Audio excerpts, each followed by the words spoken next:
kind of difficult for me to wrap my head around having 4 divisions for basketball from this point going forward. I'm Tommy Bryan. I'm the sports editor of the Wilson Post, and I've been doing this for a long time. I covered Jim McDowell and Teeter when they played high school basketball.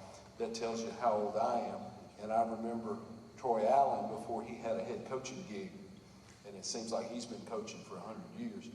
So they've asked me to kind of help moderate this thing and to move us along. We're going to have a video of this going to be up on Green Hill's YouTube channel, and I think that's going to be made available to other folks in the district.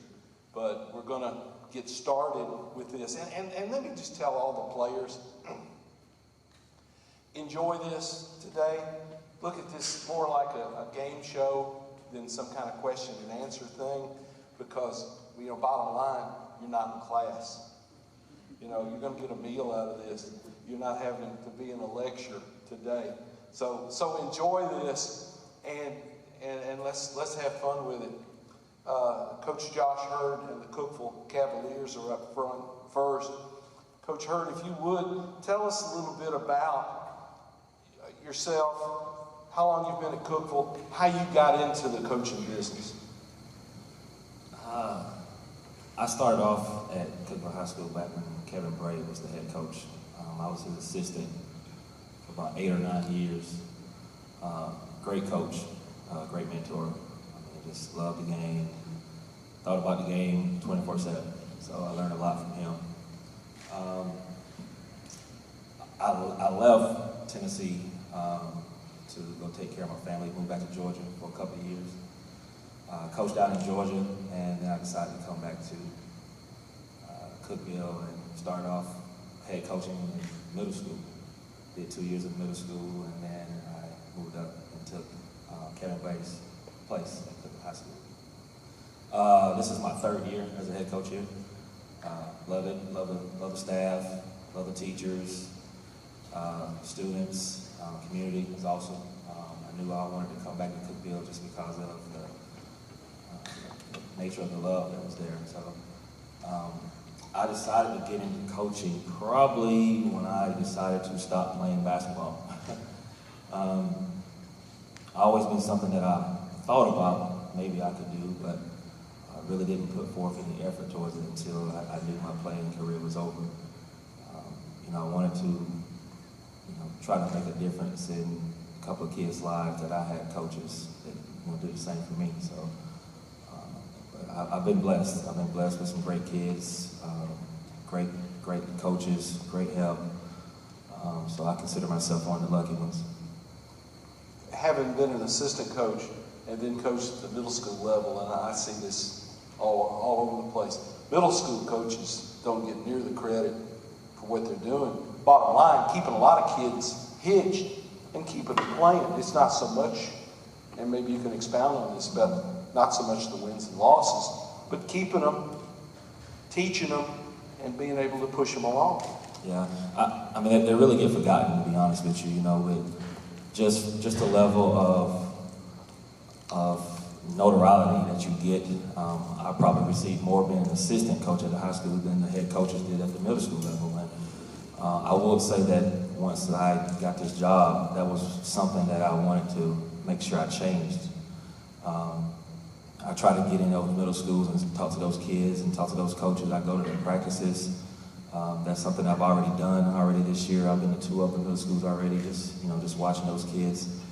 We started a Mojo basketball AAU program just for those middle school kids, and that was something that I wanted to do. So all that leads to those middle school coaches just giving them a little bit more confidence in themselves and giving them a little bit more notoriety so they can go out and just, make those middle school kids work hard, because everyone understands there's a big jump for when you go from middle school to high school, and some kids don't understand that just because they start in middle schools, to be honest with you, that means nothing to us at high school. So we're trying to just let those kids know when they get 6th grade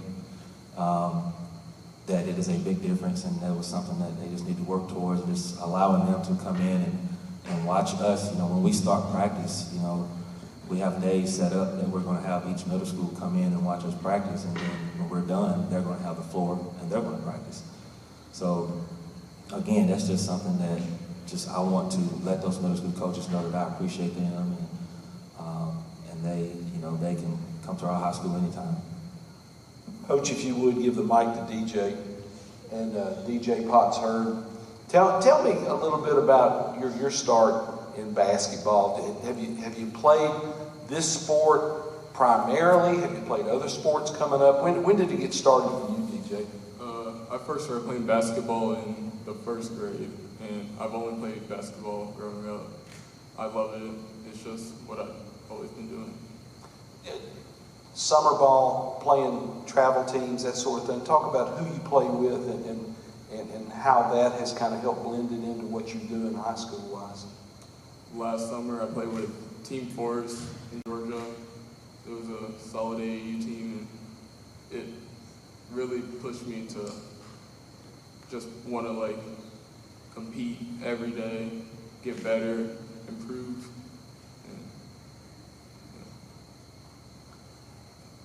You're stepping into a new league this year with the changes. I'm trying to think, the folks, Cumberland County, were they in the league with you last year? Who was in the district with Cookeville last year, Coach? Well, DJ doesn't know anybody, so he just started at Cookeville High School. He's a transfer kid from Georgia, so you can ask him any question about that. He's just going to pass the mic to Windle. Well, fair enough. Coach, what about the let me just ask you again, the transition, having this new league, it's Wilson County plus Cookeville. You guys are going to be on I-40 a bunch this year. Yes, sir, and I mean, I'm looking forward to it. I've always been one of those coaches that I want to get the toughest schedule possible. I want to challenge my kids. I want the kids to see that, you know, this is where you got to be. This is how hard you got to work. So for us, you know, it's going to be a big change, just the level of players, the competition level is going to be higher. Not saying anything bad about the other district, but I'm pretty sure they would say the same. You know, it's going to be night in, night out, just athletes all over the floor. So I'm looking forward to it. I know the players are looking forward to it as well. And you know, as far as the driving deal, I mean, to me, it's a little bit easier. You know, I get on the interstate and go the same way every time now. You know, now we don't have to go to Ray County and drive through, you know, Mayberry Woods and all that stuff. So I'm looking forward to that. Pass the mic, if you would, over to Willie Oakley. Windle. I just read them, pal. It says Willie here. But Windle, tell me about your role on the Cookeville basketball team. You are not a new guy. You've been around for a while. I've been here all 4 years. And talk about how perhaps your role has changed through the years. Freshman year, I was just playing JV. Sophomore year, didn't play half the year, then started the second half, started all the way through junior year, and here we are senior year. So definitely improved. Looking forward to it. What kind of summer team camp, now that we were able to do that this past year, what kind of experience was that for you and the other guys on the Cavaliers? Finally, you know, after that crazy COVID year we had, to be able to go to some team camps and to work as a squad together. It was great. This summer we played really good. For first time really playing together, all together as a team. So it was definitely promising.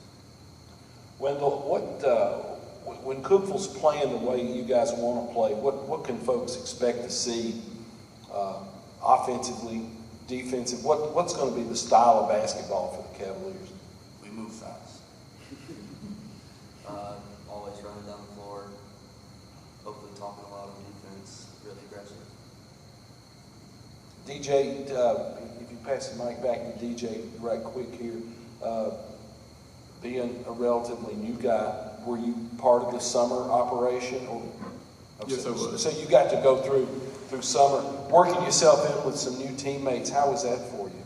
It was an experience. I really liked it. Everyone took me in, just part of the family, and that's what makes Cookeville Cookeville. We're just a family.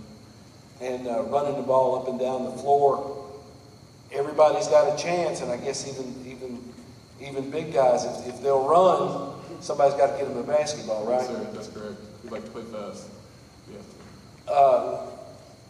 One more thing, back to Mr. Oakley, let me ask you this. Have you played, you got Green Hill, Lebanon, Mount Juliet, Wilson Central, some new teams in the league with you. Do you have any familiarity with some of these teams? I want to say Lebanon Cookeville played last year. It wasn't last year. We played a couple years ago. Okay. We played Mount Juliet last year. Okay. But never played any other teams. Is this something you're looking forward to, getting into a new league, and talk about that just a little bit? Competition has definitely stepped up. I feel like we've stepped up as well as a team, but I'm really looking forward to it. Hopefully it'll push us to be better. Coach Herb, let me ask you one more thing in closing, if I could. You've had to, with just a limited number of district games now, you've had to expand your non-district schedule. Has that opened up some things for you to play maybe some regional folks, to play some games maybe where you can step outside the district and test yourself a little bit? Yeah, we have an SEC schedule in November. I mean, we're playing Knox Catholic, we're playing Knox Webb a couple times, so we're playing some high caliber teams, and to me, I mean, that's what I wanted to do. I wanted to do it last year, but just being able to push these boys, to the highest games that they could play before Christmas and before we ended the district schedule is something I've always wanted to do. So it did open us up a little bit. A lot of the teams that was in our past district, we're only going to play Sparta. That is a big district rival game for us. Everyone else said no thank you. So I'm just looking forward to just playing whoever we can play and just get out there. Ben Cravens with the Herald Citizen out of Cookeville is with us. Ben, you got any questions for these guys? One or two. You kind of hit on the whole White County thing. I mean, I know you're still going to play White County, but is it weird not having them in the district? That was a huge district rival. Yeah, I mean, it's, I guess the biggest part about it is we're still going to be able to play them. I know Eric would tell you he's happy that we're no longer in that district. So, I mean, and just being able to put that on the schedule just for the kids' sake, that's one of the biggest things that we wanted to do. That's our student base, their student base. I mean, they love that game. They go back and forth. And this is any sport. This is not just basketball. We're talking about football, soccer, volleyball. I mean, anytime Cookeville Sparta plays, it's a great game. So just to be able to continue to play them is going to be awesome for us. And then, just this media day is kind of a little bit different than the ones we've done in the past. Any one of y'all can answer just what's this media day been like? You guys enjoying it so far? Well, these kids, this is the first time they've ever been to a media day. So, they've never been. but I would say this, and they can attest to this, just being able to do this first day, first thing, really shows you how good our district really is going to be. Because the start of this is big, it's nice, it's awesome, and I'm sure all the other coaches can attest that. I'm sure that our games are going to be the same way, night in and night out. So it's great that Green Hill put this on. I want to thank them for doing that. And, but this just shows the caliber of our coaches and the caliber of our kids and the caliber of our community that we can do something like this. Coach Herb, thanks. We Yes, appreciate sir. it. Thank you, man. Let's leave that mic hot. It's been a kind of a long journey getting you from where you grew up to being the head coach here at Green Hill. Talk about some of the stops along the way for you, high school, college. What eventually got you to Green Hill High School? I started out at Hillsborough High School. I was at Hillsborough High School for 11 years, and my principal at Hillsborough was Mel Brown. He was assistant principal, and after my 11th year, he gave me a call and told me that the Mount Juliet job was open, and he said, come check it out. And I came and checked it out, and 15 years later, I was still there, and then I came over here when the new school opened 2 years ago. So I think this is my 28th year coaching. And you were an all-sports guy growing up, Oh, weren't you? yeah.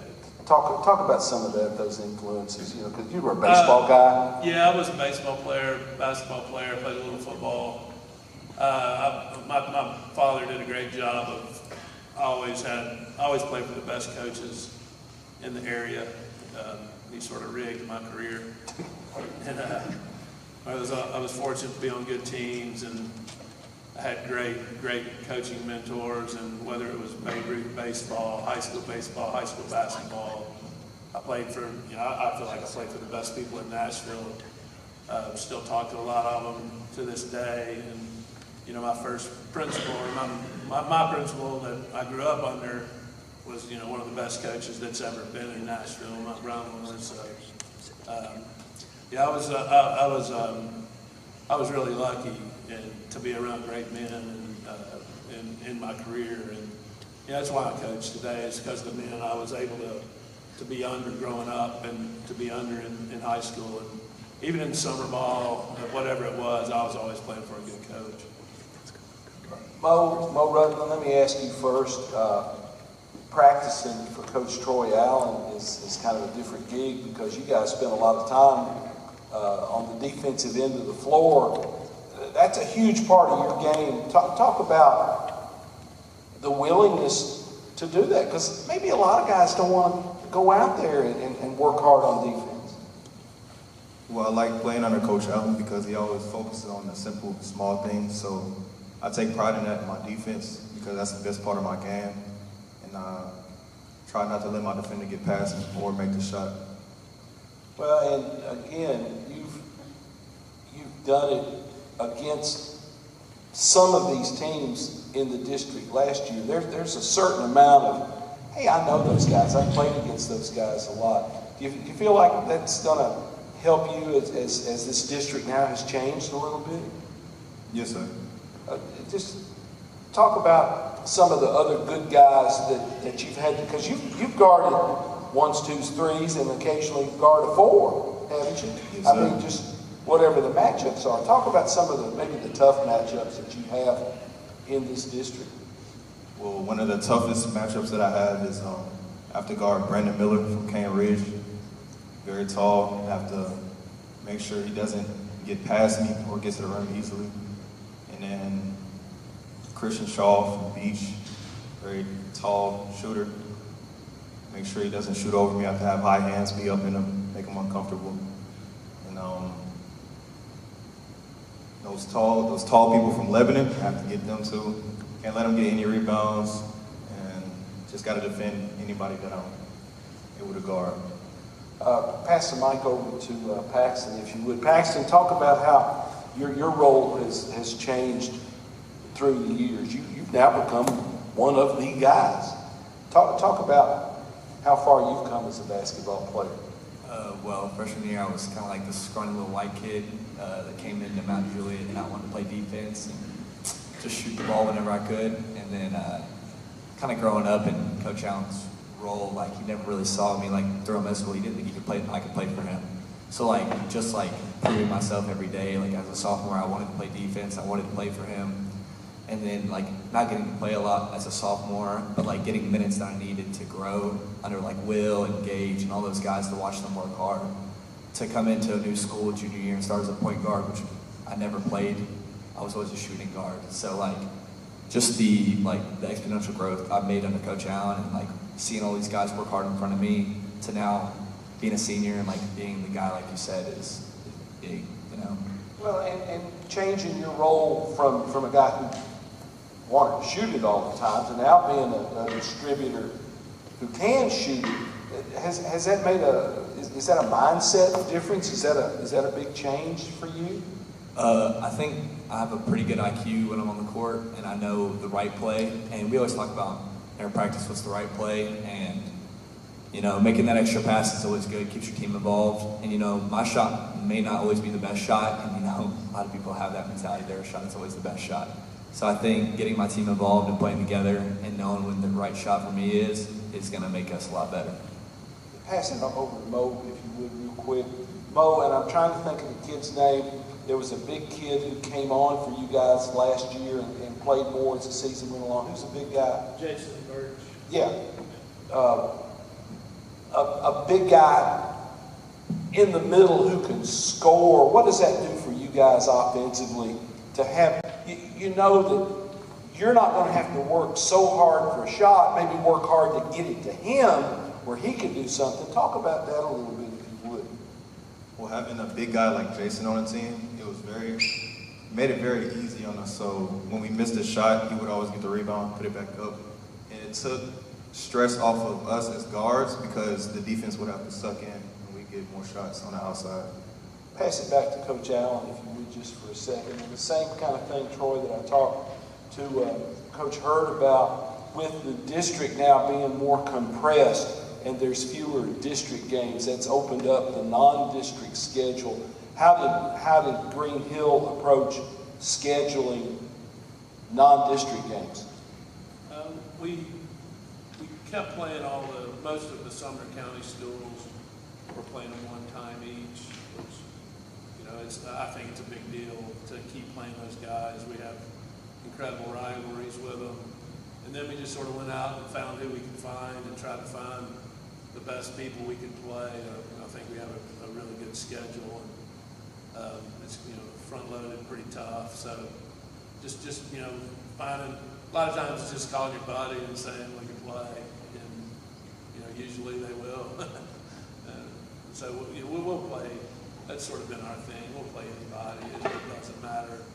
We sort of approach it. We've been beat before. We're not scared. We're gonna go out there and fight no matter who we're playing against. You've always played in that Willie Brown Christmas tournament. It's been at Ryan. And yeah. It's centered in Nashville. That's always been a good tournament. It's great. It's great. It's run well. We play 3 quality teams. We don't have to go far. It's just easy for us. We can still practice. It's been, I guess we've played in it for 20 plus years in a row. I think it's one of the most important things we do is getting that competition and playing against the better teams in Nashville and playing against them. And maybe teams that you wouldn't see during the regular season. Yeah, and you know, we're gonna match up with guys we don't play against usually, and it's always been really good for us. We always seem to come out of there a better team, and we've had some bad days there, real bad days, but on the other end, on the other side of it, we're always better. Your just overall thoughts on being in the new league? It's exciting, you know, being in with Cookeville. We know how good they are. We know how good everybody in the league is. Obviously, I've been playing, my team's been playing against these guys forever. So it's anytime you can get a little something different, worry about something a little bit different, and it gives you some juice and some energy, and it's exciting. It's exciting. I know it's going to be exciting for our guys going to Cookeville, but you know, it's going to be exciting for everybody to have Lebanon here and Mount Juliet here and Wilson Central here to normal, hopefully, you know, this year where, you know, these guys, it's like Coach said about White County, you know, of course you're going to play White County, you know, these guys need to experience this. They need to experience a Mount Juliet game at home packed, a Wilson Central game on the road packed, you know, that it's why you play. You know, it's a big deal, and I don't think most guys get to experience things like that. Hopefully we're back to normal and rolling like that. Let's keep our fingers crossed. Yes, sir. That's good. Fellas, Troy Allen and the guys from Green Hill High School. Thanks, Tommy. Hey, before we go on, I would like to thank E.J. Wood. E.J., you know, this is sort of his baby, his idea. You know, E.J.'s trying to make it as big a time as he can, and hopefully this will carry over forever. You know, I know things are different with newspapers, and you know, things are different how things are covered, social media-wise, and we just really appreciate E.J. sort of sticking his neck out and trying to start something new. Thank you.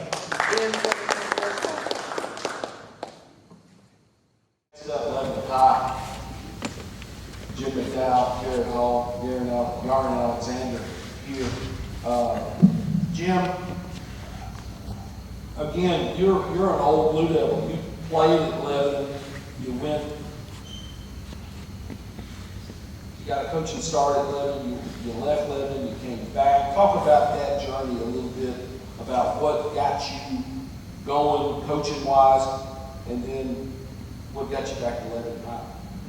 Yeah, I had a great high school coach, Coach Randall Hutto, that really laid the foundation for me in basketball and in coaching, and had some great assistants there, Coach Troy Bond, Jason Welch, Matt Bradshaw, all of which have gone on to be very successful head coaches. So coming up in that program was I was very fortunate to be blessed with such a great coaching staff, and went to Lipscomb and started coaching while I was still there with Doug Kyle, and then growing up in Lebanon and being there, wanted to kind of branch out a little bit, so I went to Murfreesboro and worked with Brandon Birch over at Riverdale for a few years, and then made my way back to Wilson County and helped Coach Bond at Wilson Central, and then came back home. And this is my 11th year as head coach there at Lebanon.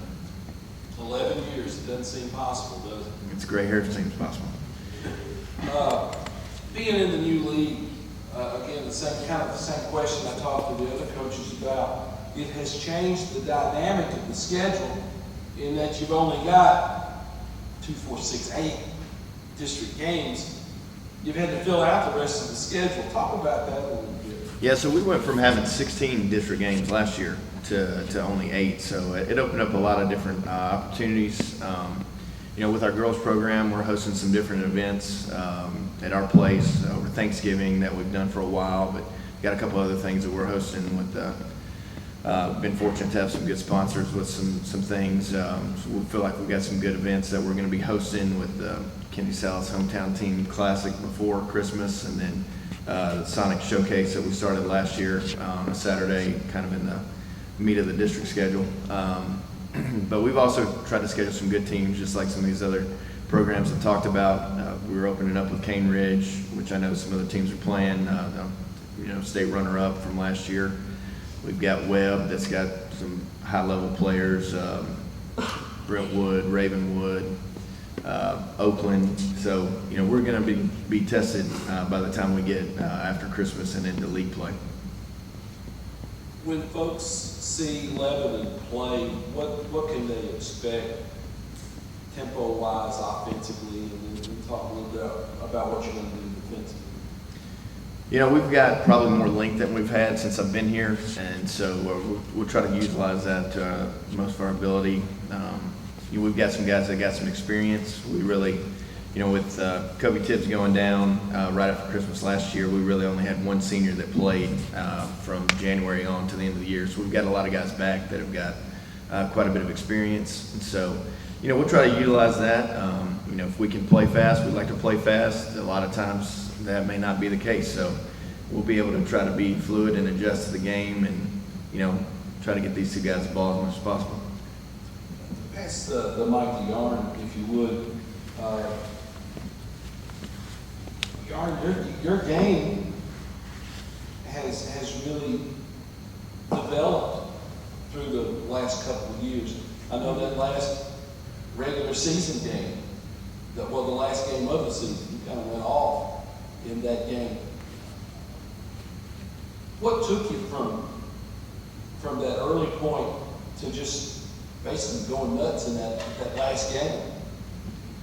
With our main players being out, like Jared, Kobe, I just feel like I had to step up and be like a man, gotta take more shots, trust my teammates. What do you think is the best part of your game? But my game, Yeah. probably finishing around the rim, getting to spots, mid-range shots. And the mid-range. Not a lot of folks like to shoot that these days. I mean, they either want to go to the rim or stand out there about 33 feet and shoot the basketball. But around the elbow, the mid-range stuff seems to suit you. Why has that worked for you? I mean, I work on it, I trust it going in. Like, I got certain spots where I know it's gonna go in, certain spots I gotta work on.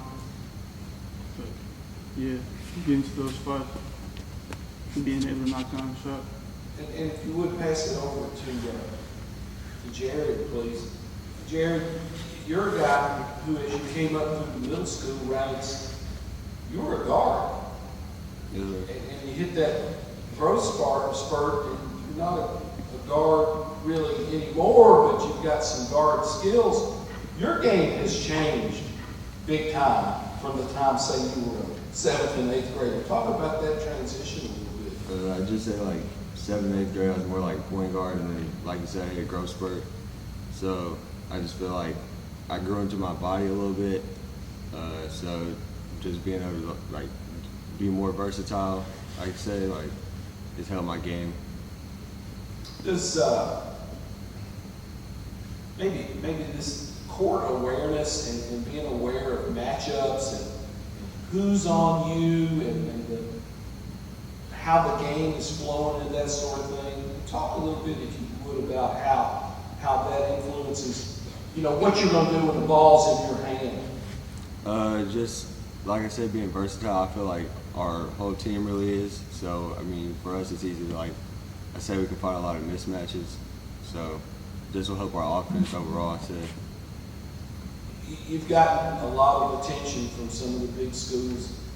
What have some of those, and I don't know if they're official or unofficial, I know you had some unofficial visits some places. How has that been, kind of opening your eyes up to what's out there for you? It's been like a good experience, like going to see all the schools like that have been interested, just to see the campuses and like what's at the next level.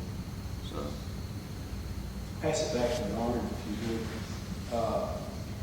There's been having 2 pretty good sized guys here, and then you've got some size back in Lebanon. Yarin, that's going to let you guys do some things on both sides of the floor. How do you think that's going to help Lebanon play on both ends, offense, defense, having the length, the size, the athletic ability? Just like you said, like guards and stuff. It's, we could use like our length in the paint, like we could post up and be out on the 3-point line. So like on defense, we get a lot of we got a length, so we get a lot of steals and deflections and blocks. Yeah. And playing at Lebanon with a full house with that student section, talk about how much fun that is, because I've seen you kind of play with the crowd a little bit too. Yeah, it's like they make sure like they amp us up, they get us hyped. So, like when we're losing, they still cheering. So, yeah. One more question for Jared, if you would. Jared, you've fiddled around with football for a year. How much fun was that, being a receiver? I remember a touchdown catch. I remember a couple of big catches for you. Obviously, basketball's your future. Talk about, was that a fun thing for you playing football? Yes, sir. It was fun. Like being able to play with my friends, like Jalen being one of my good friends. So it was just a fun experience. Play kind of helped me get in the weight room stronger, bigger. So I mean, it was a good experience. And pass it back to Coach Mack if you would, real quick. We don't like to talk about football with Jared Well, right now. I realize that, because through the years you've had some football guys, but at Lebanon, sharing athletes never been a big deal. Yeah, right? no, definitely. I got a lot of guys out there right now, and Jared kind of made a business decision this year. He'd love to still be out there playing, I know, but just with everything, the way his recruitment has gone, and Coach Gentry and I, we've got a great relationship. Got a lot of guys that play a lot of stuff, and so, but it has been very beneficial. I mean, Yarin played some football as well, last year, and just what they do in the weight room helps. I know that's been a big thing for us, sharing athletes and working together, and so that's one reason why I feel like a lot of our programs have been very successful over the course of the last few years. And you mentioned weight room. Talk about what Lebanon does in the weight room for basketball. We lift. I mean, just like everybody, I'm sure we're going 4 days a week in the weight room. Really fortunate to have Coach Derek Southworth back doing our weights this year. He's done it for a long time and wasn't able to do it last year just from a scheduling conflict. But he pushes these guys, and it's also good for them to hear somebody's voice other than mine from August until we get going. So I think that they've definitely gotten stronger. We've seen growth, and it develops that toughness mindset, and then also just them having to go through stuff that they may not want to do on a daily basis to make them get comfortable being uncomfortable. Any other questions, anything that somebody wants to throw out? Jim McDowell, Blue Devils. Thanks, guys.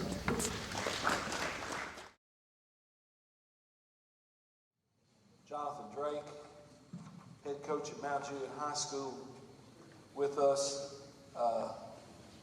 With him today, Hayden Moses, Eric Williams, Jonathan, former assistant coach at Mount Juliet High School. Again, like everybody else, talk about how you became, talk about some of your early beginnings in coaching and what got you to say, hey, I'm going to give this a shot and become a head coach. Yeah, it actually really kind of started back when I was in high school. I was never the greatest player necessarily. And I remember we were at team camp at Tennessee Tech, and my senior year when Coach Ken Cullip was there, is at Science Hill now, and he let me coach our JV team one night, and I got the itch kind of then at that point. So after college, started out at Mount Juliet Middle School as an assistant coach, and then got that job. Was there for 6 years, and then there was a spot that opened up on Coach Allen's staff at Mount Juliet, and I was over there for 3 years as an assistant there. And then kind of when the school split and Coach Allen came over here, I knew it was something that I wanted. Felt like I was ready for it at that time, and fortunate to be able to lead Mount Juliet. Talk about working under Coach Allen. He's the head coach, you're the assistant coach. Some things you may have picked up seeing how he ran a basketball program.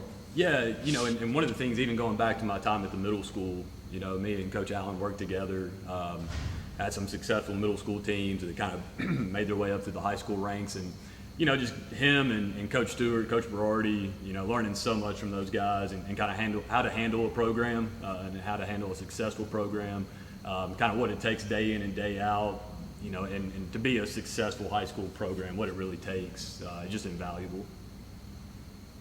Pass the mic to Eric, if you would. Eric, talk about your role on the team. What's going to be your job with Mount Juliet basketball this year?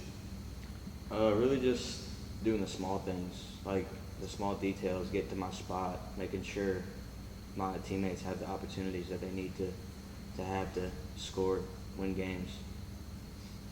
And being a guy with a ball in his hands a lot, you got to have a good mental connection with the head coach. You've got to figure out what he wants and try to get it done on the floor. Is that a tough thing?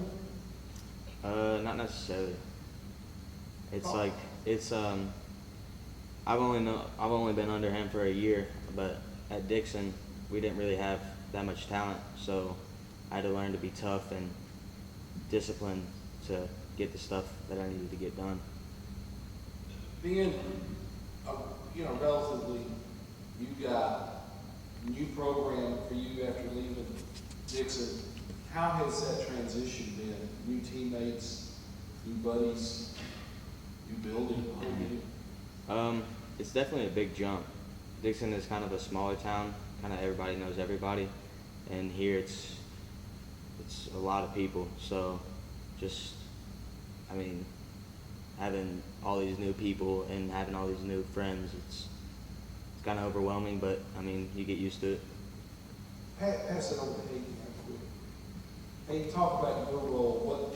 What are you going to be doing for the Bears this year? This year I'll just be more of a leader role. I'll have to step up because I'm the only senior this year, so I'll have to step up big and take the leadership role. And that's got to be different. You don't have any classmates. None that you came up with. All that bunch is gone. And leadership's a big thing in the locker room, in the weight room, that sort of deal. Is that something you feel like, hey, I'm ready for this? Yeah, I think I'm pretty ready. Especially with being the only senior, I have to kind of be ready, but I think I'm ready. Coach, if you would talk about that with Eric being the only senior on this bunch, really a young basketball team from Mount Juliet. Yeah, and you know, when the school split, we kind of knew what it was going to do in terms of kind of the youth and how the not the transfers, but how just kind of the school population was changing. And so, you know, last year we had 8 seniors that I'd kind of been with since middle school, and so I felt like they did a great job kind of teaching these younger guys kind of, you know, what it means to be a Bear and kind of what we expect in our program. And so Hayden's done a great job. You know, he was kind of a quiet kid last year. I always kind of mess around with him, but he's got to find his voice. But the way that he leads and the way that he's kind of taken that ownership of being the leader, Eric's done a great job too. And so, you know, I've been really pleased with, you know, how they've kind of accepted those roles. And like you said, you know, for Hayden, he was one of the guys that came over from Wilson Central. And so when you talk about not having classmates, you know, he lost a bunch of them when he came over. But like I said, the way that he just kind of acclimated himself to our program last year and has kind of taken on that role has been pretty special. Again, same kind of theme I've had with the other coaches. You've gone from 16 district games down to 8. What has that done for your scheduling? How difficult, how easy was it? You know, it wasn't too bad. Kind of going back to what Coach Allen had said, you know, just make a few phone calls, and sometimes it's easier than others. We tried to keep some of the old non-AAA scheduling. I think we got all the Sumner County teams except Beach.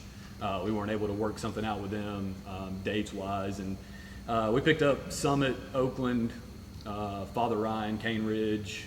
I think we got Brentwood, Independence a couple times. No dead guys in that. No. And you know, like Coach Hurd said earlier, you know, we know what the caliber of our league is. And if you're not playing the best, you know, before the district schedule, you're kind of doing your kids a disservice because, you know, night in and night out, once we get into January, it's going to be, you know, everything you want. And so you got to get yourself ready. You got to get your kids ready and, you know, get them ready for those atmospheres that's going to be coming, you know, sooner than later. Does the season now break down into really 3 parts? You got before Christmas, then you got the district schedule that hits in January, and then hopefully a run during the term. Yeah, it's wild. Me and my assistant coach were talking about it the other day. You know, I think last year our first district game was like the 2nd or 3rd week in November. You know, so you played a couple of preseason, and then you were jumping right into your district schedule, having the 16 games. And so now, you know, you've got kind of the pre-Christmas where you can really kind of build it, you know, and you've got a little bit more time to experiment, I think, before you get into the district level, and, you know, then you got to be ready to go every night. Hayden, let me ask you quickly, did you play other sports coming up, or has basketball been the thing for you? Yeah, I played baseball for a while until high school, and I just stuck with basketball during high school. And Eric, over to you. Let me ask you this. You had the summer work, team camp, that sort of thing. Was that beneficial for you, for the team, and to be able to finally, you know, to get back to some kind of regular, some kind of normal and do that sort of thing? I think it was very beneficial. Just seeing all the new guys come in and being able to like work with them and like kind of create that family that we have, the brotherhood that we have, is going to be really special for next year. Well, one thing seeing you guys play, Bears are always going to fight. It's always no uncontested shots. I believe it's a good way to characterize the way you guys play. Any other questions for any of the Mount Juliet guys? Again, this will be available on the Green Hill YouTube channel. We'll make all the links available to everybody. Coach, Jonathan, thanks, fellas. We appreciate it. Going Bears.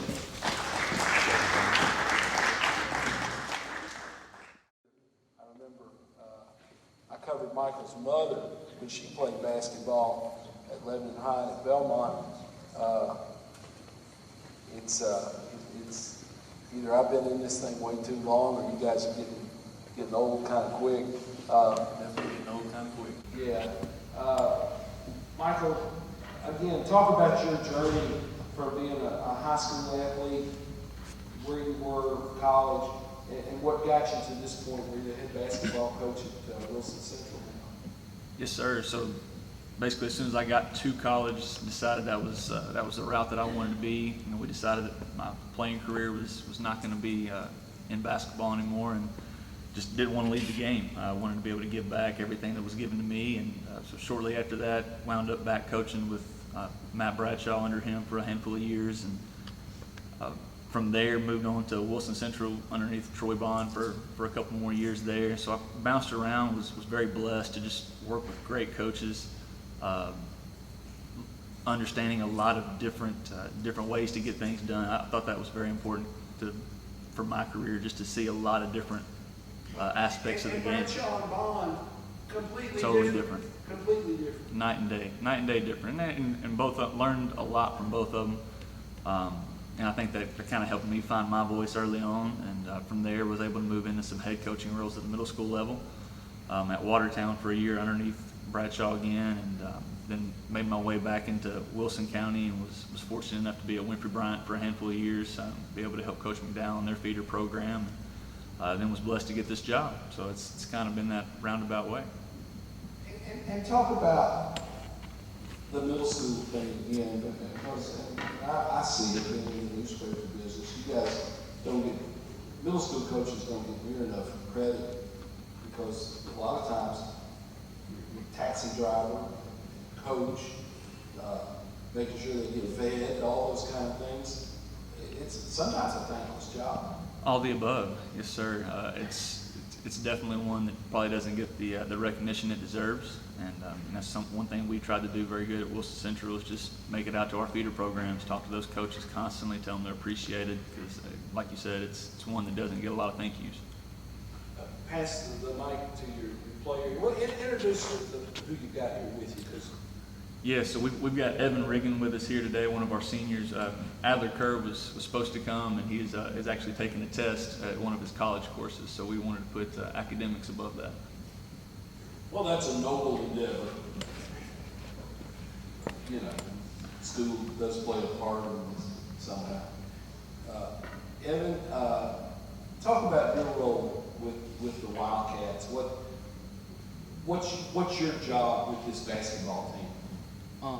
I definitely say, after being one of 3 seniors, it's a big leadership role. And then on the court, it'd probably be like making sure people are in their spots, getting the ball to the right people. The way you guys play is, and it's not a slam at you, Coach Teeter, but it's like your hair's on fire. Not that you don't have any, but it's a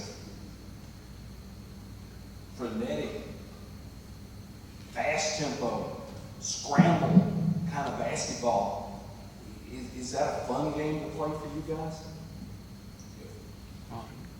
Yeah, I definitely like it. It's not like any basketball I've ever played, but with the people we have, I think it works the best.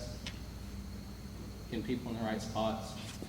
Well, and you're never out of games, it doesn't seem like, because there have been times where, you think some teams would just, okay, party's over, we're done.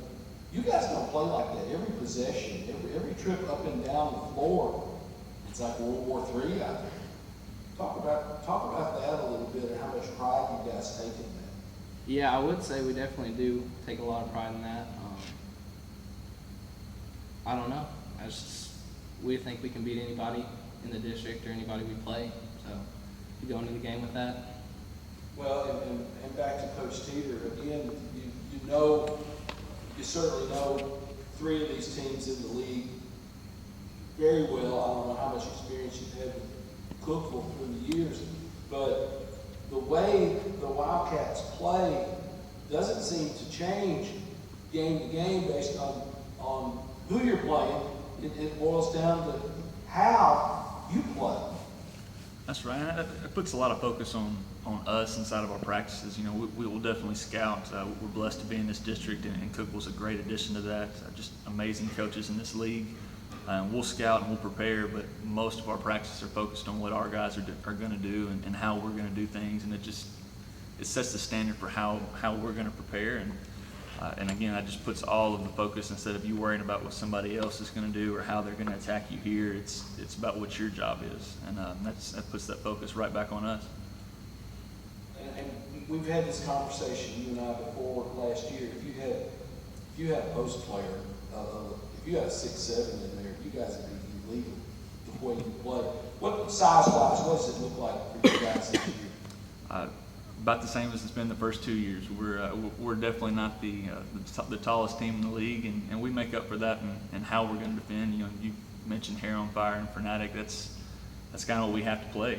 We're not fortunate enough to have somebody we can have protecting the rim and do things that way, but we've got some guys that are going to slide underneath, take a charge, and just make things as difficult as we can. Again, growing up in a basketball family, your mom, your dad both played at a high level.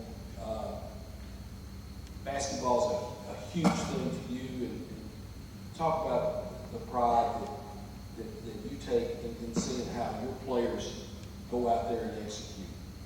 Sure, basketball's been a part of my life since I could walk, and both, as you mentioned, both of my parents being very involved in the game. My grandparents, even before then, were very involved. So it's just got a special place with us, and we try to pour that into our program, pour that into our players. And it's a huge reason why we're doing what we're doing right now, is just being able to see that love of the game kind of transform into our guys. And I think it's evident by the way we play. You know, those guys and the effort they give, it's just, if they don't give that effort, they don't love the game. Scheduling, again, your district games cut in half. Talk about what you've had to do to pick up games, tournaments, that sort of thing. Sure, very similar. We're going to play a handful of the Sumner County teams. Great rivalries out there, and again, great coaches. So it's always fun to get together with those guys. And the rest of it is just, you know, piecing through a couple more games. You know, we'll be in a couple of different Christmas tournaments to where we're getting to play some teams that we typically don't get to. Some Nolensville and Summit, and we'll be at the Zaxby's Christmas tournament over at Good Pasture, playing a couple of different teams there. So it's, again, very front loaded. We're excited about the schedule we've got. Very good competition, and we think it's going to prepare us pretty well for the district play. Evan, you looking forward to getting this thing really going, to get started, and again, being a senior, your last go round, what does that mean to you? Being, you know, there's an end to this coming, high school wise anyway. Yeah, I'm definitely excited for this season.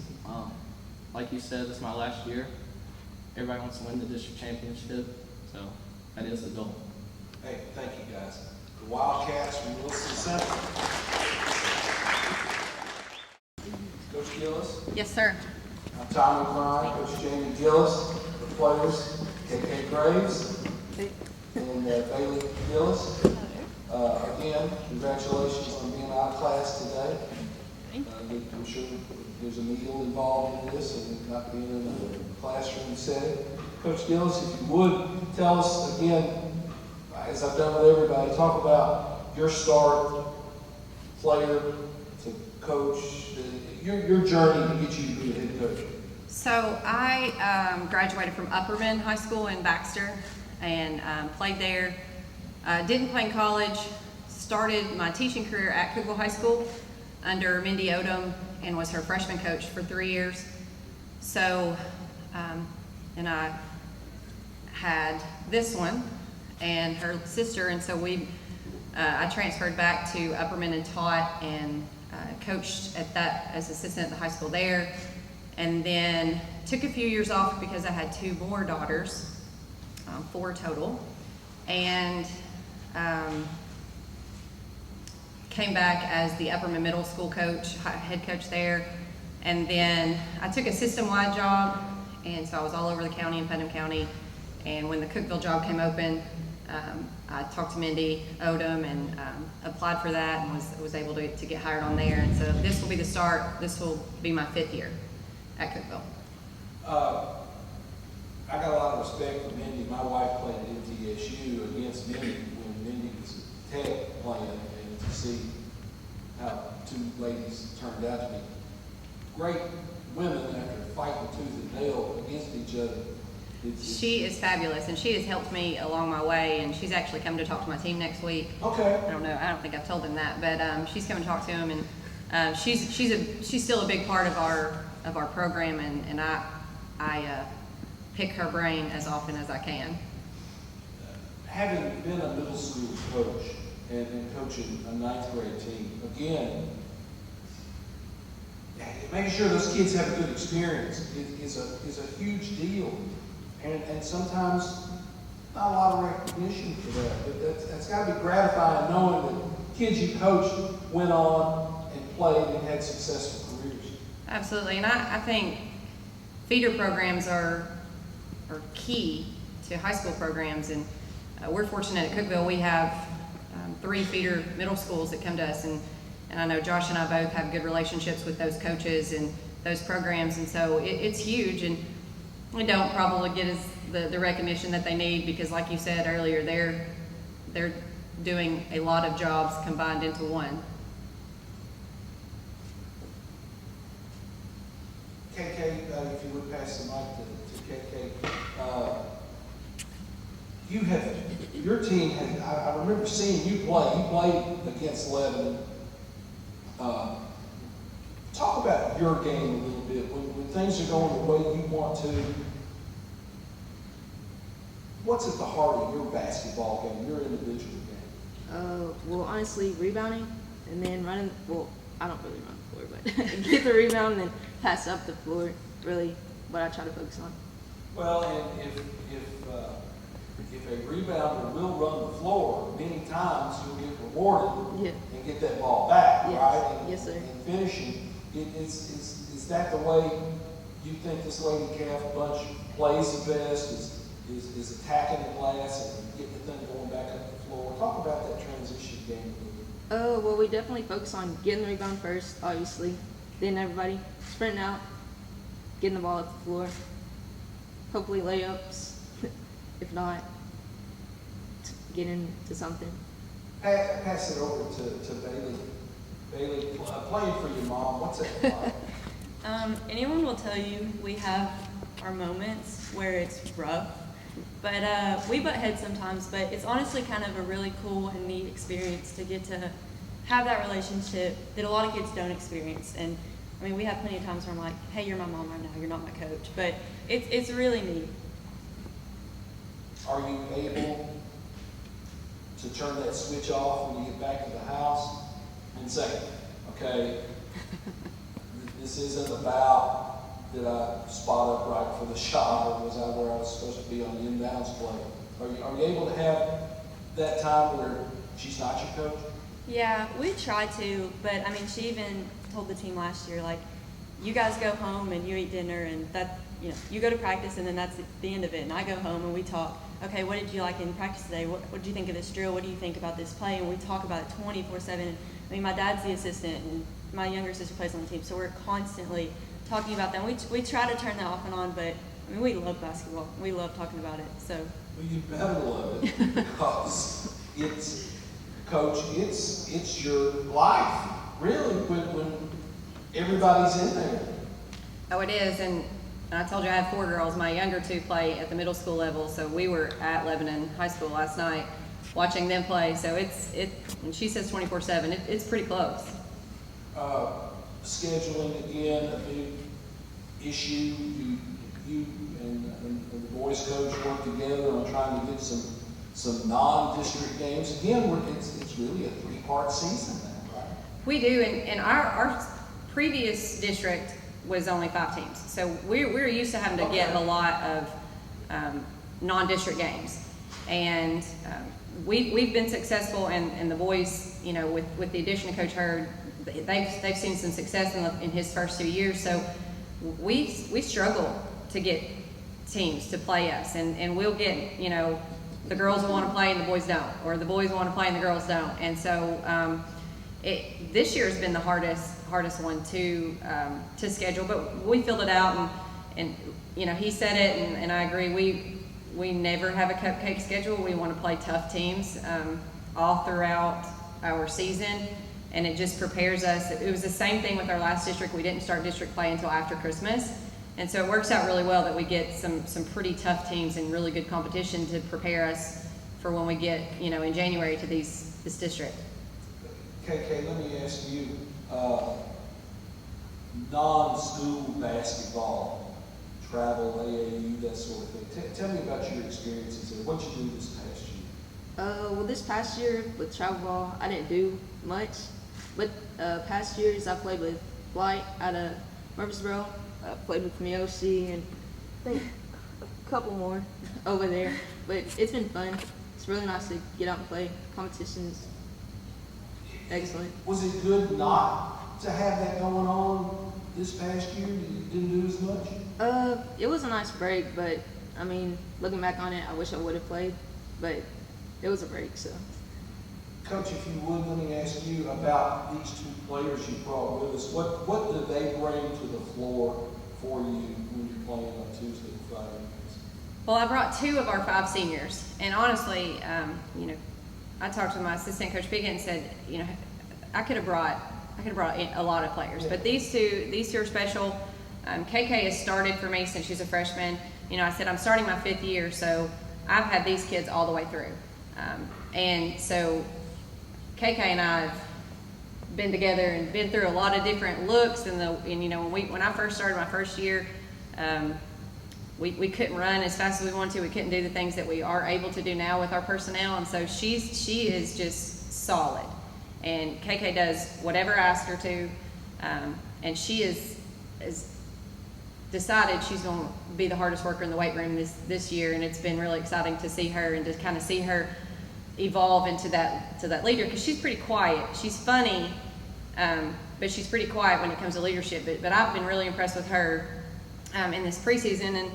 And Bailey, she'll tell you, and I'd say 99% of my team would tell you I'm harder on her than anybody, and she's always taken that correction. And we have had our moments, but she's a great leader, on the court, off the court, always does what she's supposed to in practice, goes hard, maybe because, what might happen when we get home, I'm not sure. But they're just both really, really good, strong leaders for me.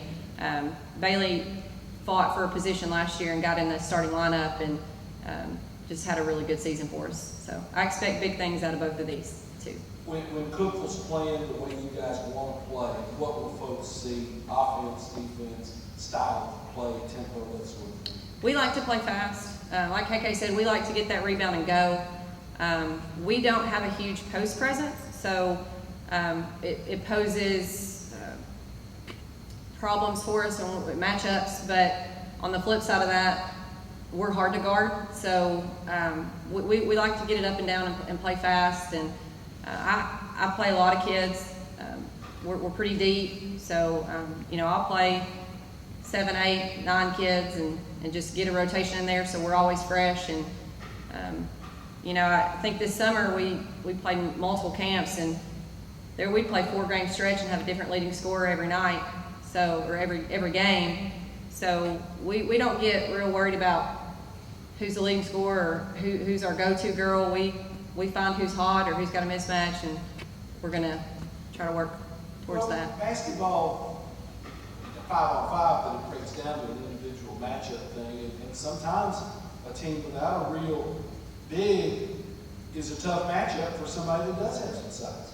Right. It works both ways. We struggle sometimes to guard good post players, Meioshe. But then it turns around and we're hard to guard on the other end. Because they've got to guard somebody on the other end. I'm sorry, Ben, you got anything for this bunch? Just, what are some of your general thoughts on the new district? All new teams you're playing against, and then what's this media day experience been like for you guys? So we're really excited about the new district. Like Josh said, I think I've played Lebanon, I've played Cory every year since I've been at Cookeville. I don't think we haven't been able to get a home and away. I think we last year ended up getting a COVID game in, and it's always competitive. So, just knowing that that's the district that we're coming into, where they've been, we know it's going to be good competition, and we're excited about that. And the new region, I mean, it's all brand new for us, so we're looking forward to it. I'm happy to be here. I think this media day is fabulous. My girls, when I told them they asked to bring players, they're like, okay. So they were a little nervous, but it's been really good, and I think it's a great opportunity to get to hear players and students speak, and I've been really impressed with everybody so far. Well, this hasn't been too bad, has it? No. And you're out of class. So We were on the way down here talking about conditioning when we get back, and they're like, we should get out of that since we're having to cover this. But I think a day out of school is good enough, like you said. Being anything else? Okay. Hey, thanks. Lady Cavs, Cookeville High School.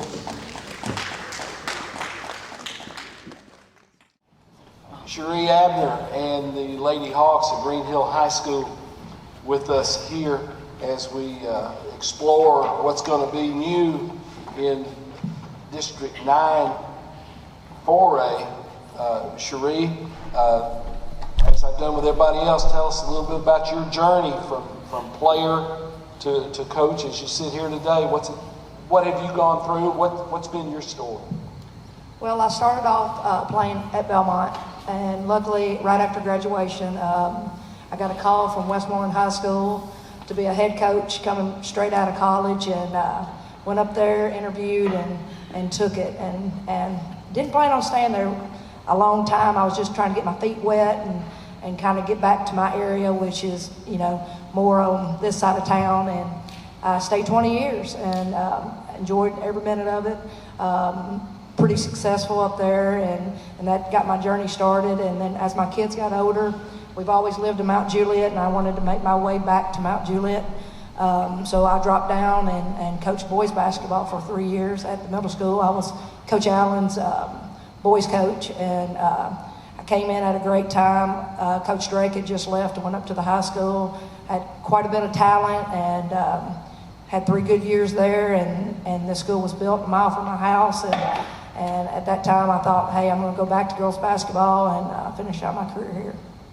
What's it like having about a 6-minute commute compared to what you used to do going to Westmoreland? Well, it's different. When you drive 20 years, an hour both ways, it's taxing, and I had such a good job and just couldn't turn it away. But, living a mile from where you work it's a big deal, and I enjoy it. So. And the experience coaching boys. Coaching girls is a little bit different. You get up in those guys a little bit, can't you? Yeah, it's completely different. Kids are kids, but the way you treat them and just their performance in general it's different. But at that time, it was time for me to move on, and it just gave me something new to kind of get my blood back boiling. And I enjoyed every minute of coaching those boys, and I'm to a new deal here at Green Hill. We're doing a lot of building and trying to figure out some things. We got a lot of uncertainties that we're trying to figure out, and it's when you get late in your career, you don't want to be stagnant, and this is definitely a trying time for me as I'm trying to build this program and get to the next level. Cherie, talk about the 2 kids you've got with you today, what they bring to the table for you. Well, I'll start with Grace Wilson to the right of me. She's my newcomer, so anytime you have a senior as your newcomer, that's kind of a alarming deal. At Green Hill right now, I feel like I've got a good team. A lot of uncertainties, a lot of roles that need to be filled, and just for Grace, she came to me from the transfer from Mount Juliet over with her rezoning, and she didn't play a lot of basketball over at Green Hill. At Mount Juliet. And, from the day one when she came, I just seen a sparkle in her eye, meaning that she was just going to work for me. Right here, I'm trying to build a program that's going to work, have that work ethic and be here every day. And with Grace, I couldn't have a better one. She's a senior this year. She got on the floor a little bit for some meaningful minutes last year, but not a lot. And she's first one at the gym, last one to leave. And I think she's going to have a great year this year. And I think good things happen to people that work, and that's Grace Wilson. Talk about. All right, to the left, this is Aubrey Blankenship. She's a junior. She's been getting a lot of attention in form of recruitment. So she's played 2 through 5 for me last year. And this year her role is going to be completely different. Right now she's playing the point guard just for the fact that I just try to put my best player at that position, and she's it. And we're going to roll with it, and we're going to see how we're going to do with that. And I can't get a better kid than the one to the left of me, and that's Aubrey Blankenship. She's up for a big challenge this year. Things were a little bit easier on her last year with Sydney Ricchetto being at the point. So we've talked a lot, and she's going to go through some growing pains, but that's part of it. It's going to prepare her in the long run when she goes to college. So we're really excited about her and what she can do for our program. Well, pass the mic to Aubrey. Let me ask you this, Aubrey. Making a change to being out front with the basketball, you're playing for a coach. That's what she did. She was a point guard in her day. Has she kind of opened up your head and poured a lot in there and said, this is what I want from you? Yeah, she's definitely helped me a lot. Just like, since she played that position, it has like opened my eyes just to see like the point guard sets the tempo, and it does so much more than just bring the ball up the floor. Like, you're the one calling the play out. So for me, it's a totally different position, and I'm willing to take on the challenge, and I think that she'll be a great help. Well, it kind of changes the relationship, doesn't it? If you're playing a 4 and all you got to worry about is, hey, when the ball gets in here, if it goes up off the glass, this is what I'm going to do. But now, you got to have a real connection with her.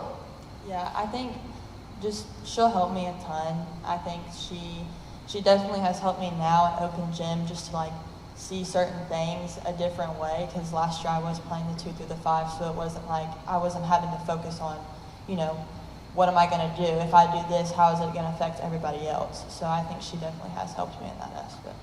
Okay, if you're going to play the 1, who are you going to guard? I have no idea. I kind of float around everywhere. I could play post. I could play the biggest. Because you've done it. You've had to guard the post before. So I think just my experience this past season, just guarding different players, will definitely help me this season. Just doing the same thing. Okay. Just guard bigger players or playing a guard if I need to. Pass it over to Grace, if you would. Grace, what has this team meant to you? Last year, brand new, right off, everything's new. First time for everything. What was that experience like for you?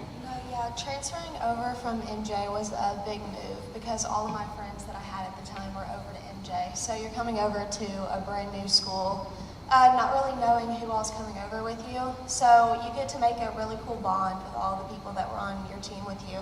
And it allowed me to make one of my best friends, Taylor Pruitt, that left last year, going to Bryan now.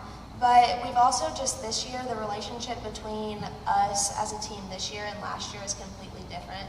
We've gotten a lot more comfortable around each other and grown a lot closer. And I think that that's going to help us a lot on and off the court with just like the communication on the court. Having team camp, being able to do that this past summer where you didn't have that the year before, it's got to be a big help as you move forward in this season. Yes, we went to multiple summer camps this year, but one of the main ones that I think helped us the most was Waynesboro.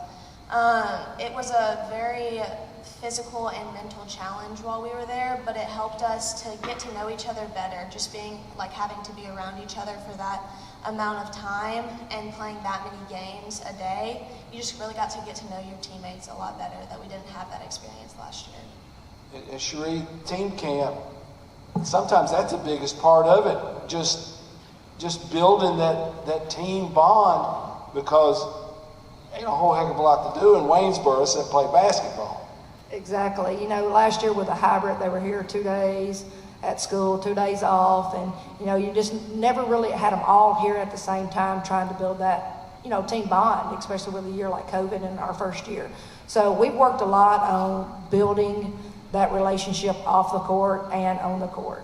So, and that's even in the weight room and just doing the small things and kind of just laying that foundation and seeing if we can just, get it going a little bit. Like she said, we've got a lot of uncertainties, and you're talking about who's Aubrey going to guard.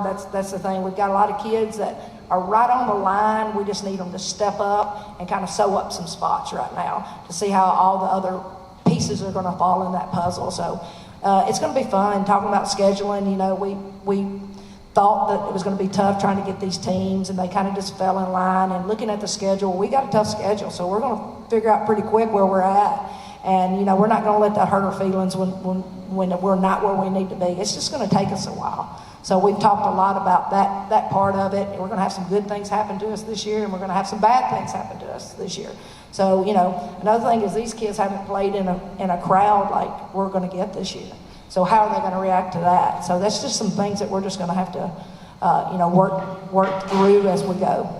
Well, and Aubrey, let me ask you this. I want to say as the season wound down last year, some of that stuff loosened up and you could have some crowds. And there was a time that Green Hill gym was packed. And was it the Mount Juliet game? And just what an atmosphere. What was that like to play when you had gone, early part of the season? It was just scattered. That's all you had. What was it like playing with a mob? It was definitely exciting because we hadn't had it all year. It was a little harder on the court because we couldn't really hear our coaches, so communication was You couldn't hear her? Yes. But communication was definitely key. Like, we would throw the ball in and Sydney would have to go over to the sideline because there were so many people there. Yeah. And then we would have to repeat what the play was or what we were doing just so everyone knew what was going on. But it was definitely exciting, and I think we're all pretty excited this year to start having those crowds. But we definitely know that we need to communicate better because it's going to be loud. One last question for Cherie before we move on. Let me ask you, this league, that's pretty good. It's smaller now, but there's some quality basketball to be played in this league once January rolls around. Talk about the other folks, how tough this league really is. Well, it's going to be a really tough league. And right now for us, I think we're just going to concentrate on Green Hill. And we're going to keep it simple. We're going to try to play the right way. We're going to try to play hard for 4 quarters. I didn't think we did that last year.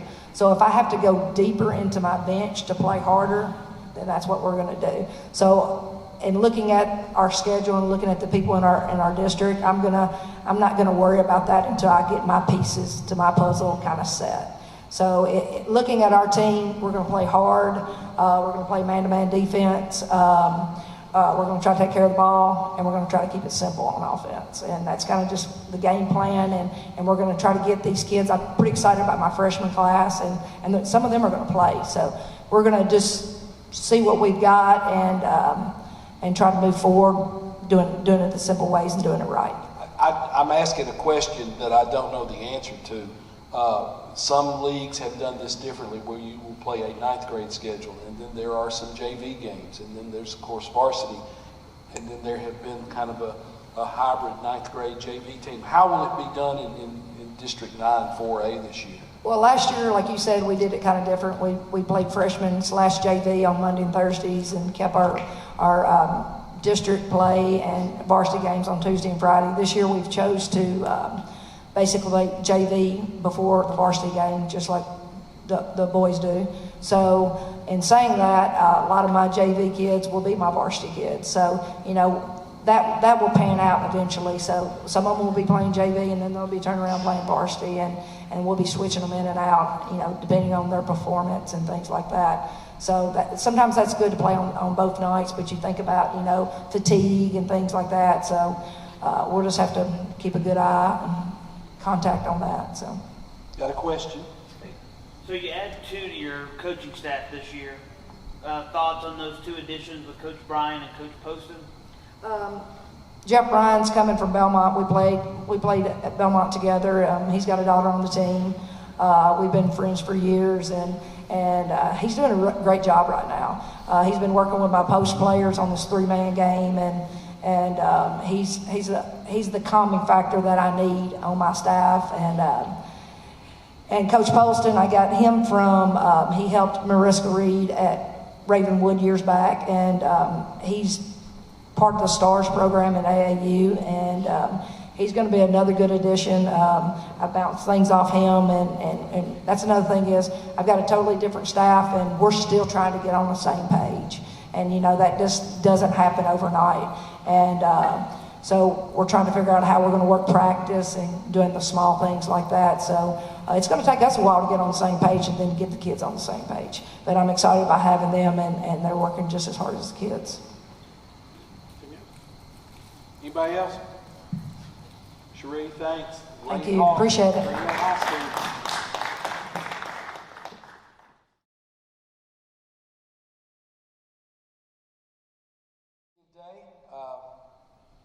Cory, as I've done with everybody, just take us through your coaching journey, from what you did in high school, with playing in high school, and coming all the way to what's brought you here today.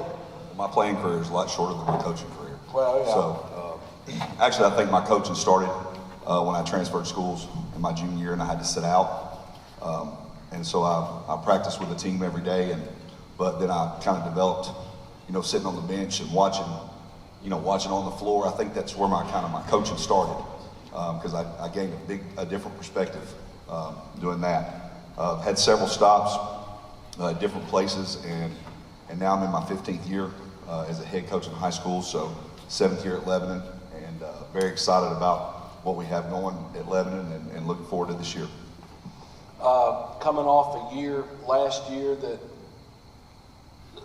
I don't know if storybook's the right word or not, but everything built toward that trip to Murfreesboro. It was turned off the year previous with the COVID shutdown, and then you and your kids got a chance to go back and make it to the state finals. Talk about that journey a little bit, about how that team got there, and then how much carryover you hope you have with this year's bunch. Well, last year was like no other, with the COVID and things like that. I told our team early on, it may not necessarily be the best team that wins the state championship, but it may be the team that handles the COVID issues the best, it's fortunate enough to have their team together most of the time, and we weathered that storm. And I think, in a year where you couldn't do the things like some of the other coaches have talked about, or being on team bonding and being together and learning different things, we spent so much time trying to stay away from each other in order to be able to play. It was something that was so challenging, and we knew everybody had to go through it. But I think as time went on, our team continued to grow. We had great leadership. Our kids understand the expectation level we have created at Lebanon, and we welcome that. But we also understand that each year presents new challenges, and what we did last year or the year before has nothing to do with this team. And we know each day we've got to come in and work and attempt to get better. And our goal is our tangible goal obviously is to win championships, but our goal for our players each and every day is just to get better. And then we let the success take care of itself. Meioshe, if you would, talk about your journey a little bit. Yeah, my freshman year I played all of JV, and then my sophomore year I played a little bit of the varsity. Junior year I started for playing the 5-0, and I played my 5 the freshman year and sophomore year. Yeah. Well, and don't look at him, he can't hit you out here in front of everybody, so, But your game has improved. You've gone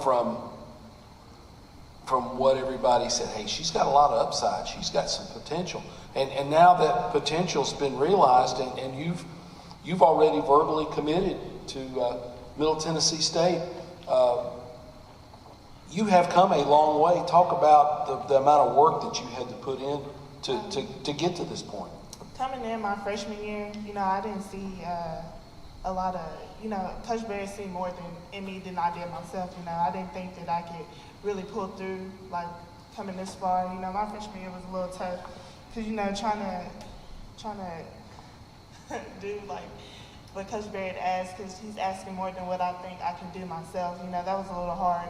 But you know, I work with Coach Barrett, with Malcolm. You know, you just got to put in extra work to just do what you want to do.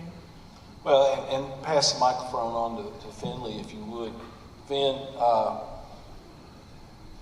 I called you one night the assassin. You came in off the bench and you knocked down a couple of threes. Your role, I think, is going to be a little bit different this year. Talk about how that has changed now, that maybe your role on the floor is just a little bit different from what it used to be. Yeah, it's really different because my sophomore year I was hiding behind Addie, and like she was a great example, and so this year I'm really gonna have to step up and be a leader, so it's gonna change a lot. And seeing the way that Addie Grace played, does that kind of give you a clue of how a lead guard is supposed to act?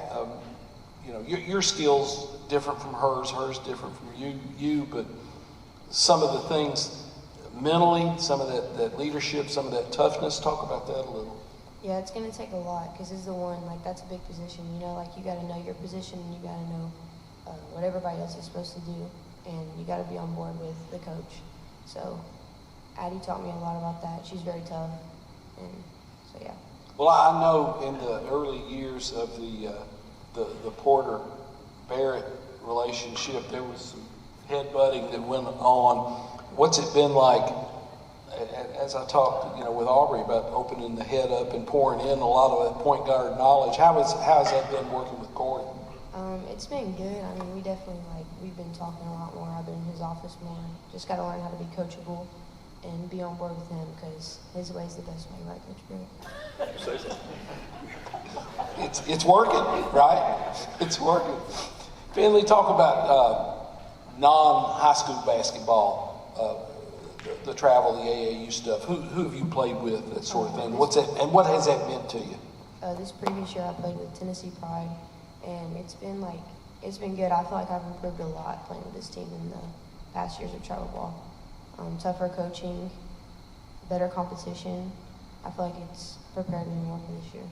And Meioshe, let me ask you kind of something along those same lines. Talk about who you played with in the travel circuit and what that has done to your game. When I first started AAU, I think it was like in 6th grade, I played with WACG, with Terry. Then high school came up, we all transferred to Flight, and then I played there since my junior year. I played with a couple of people from this district.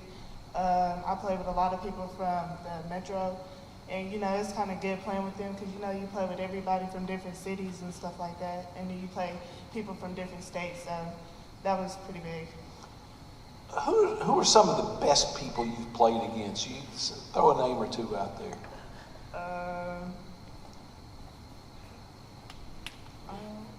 And maybe you don't know who they are, but maybe where they're from or something.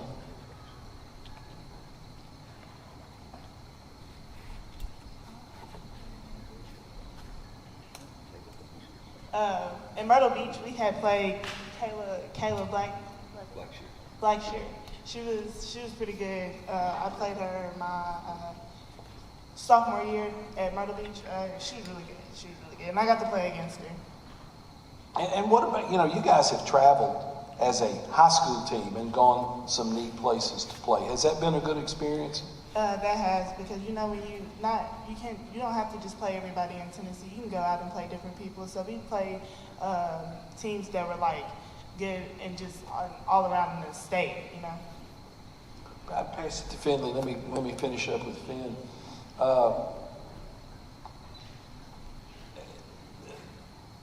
How good do you think this team can be, Finley? I definitely think we have a lot of potential, and we just got to keep putting in work. We got a lot of ways to go, a lot more things to improve on. So, how important is the weight room to what you guys do? It's very important.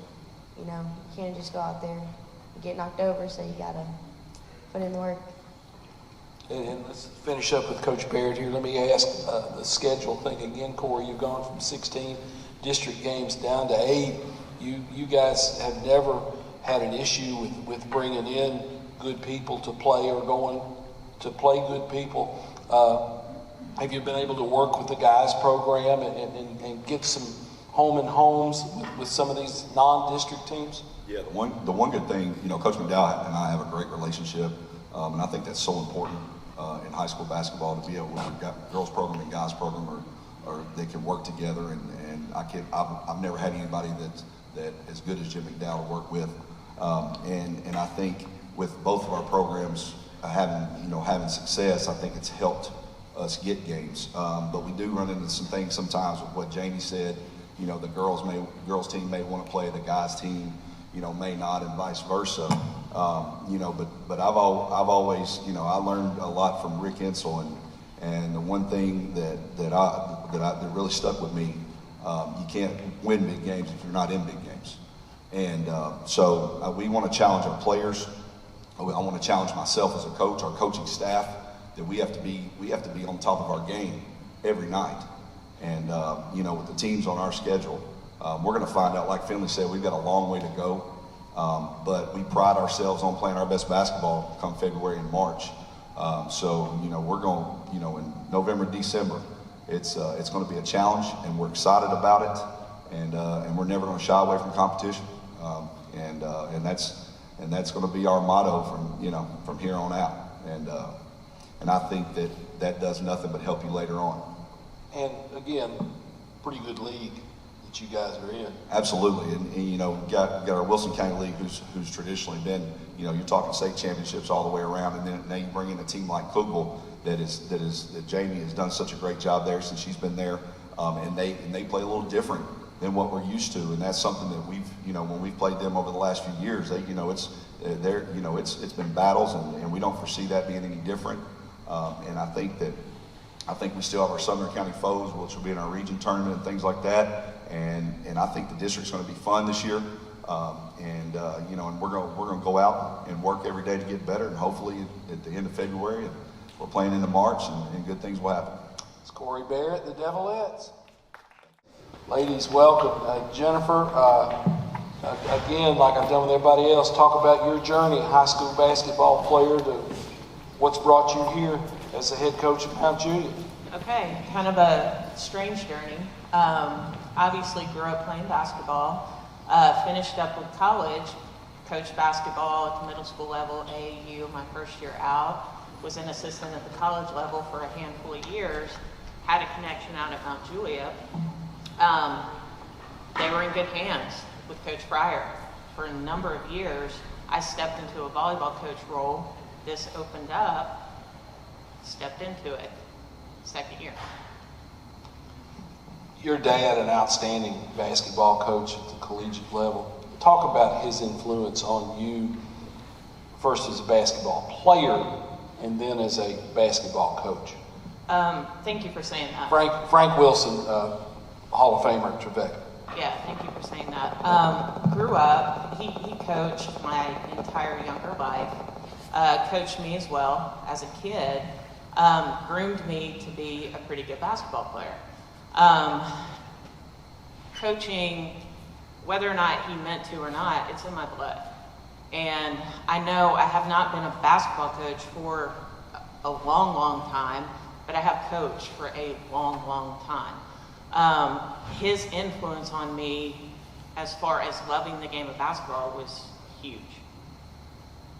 Dymond, let me ask you. Last year was a tough year for the Lady Bears. Staying with it, fighting through it, getting out on the other side. How was that journey, battling through that tough year last year? It was hard because we had our ups and downs, and a lot of people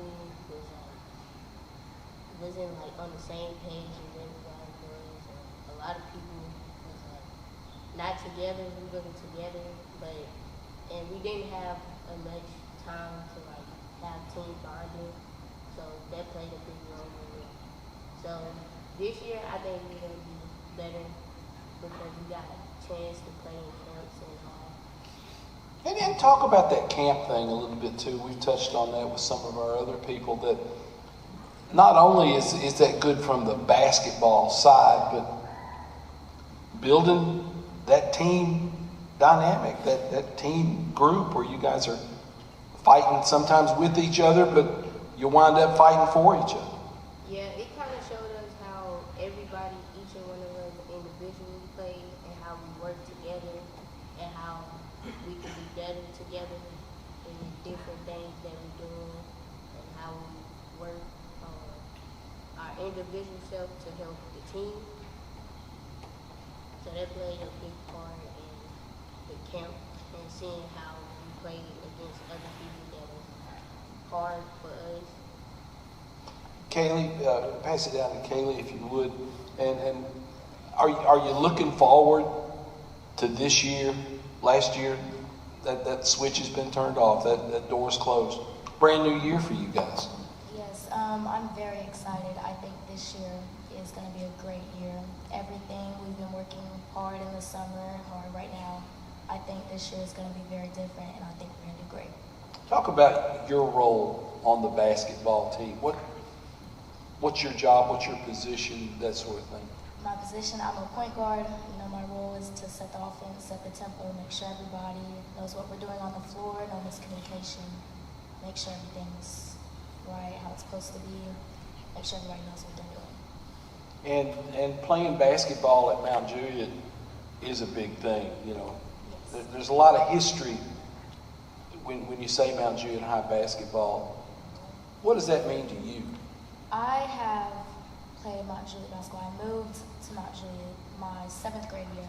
I was on the team in middle school, and making it on the high school team, being here as a freshman, I wouldn't trade it for anything else. I would always be a Bear. I'm proud to be a Bear.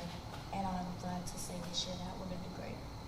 Pass it back to Dymond, if you would, quickly. Let me ask you this, Dymond.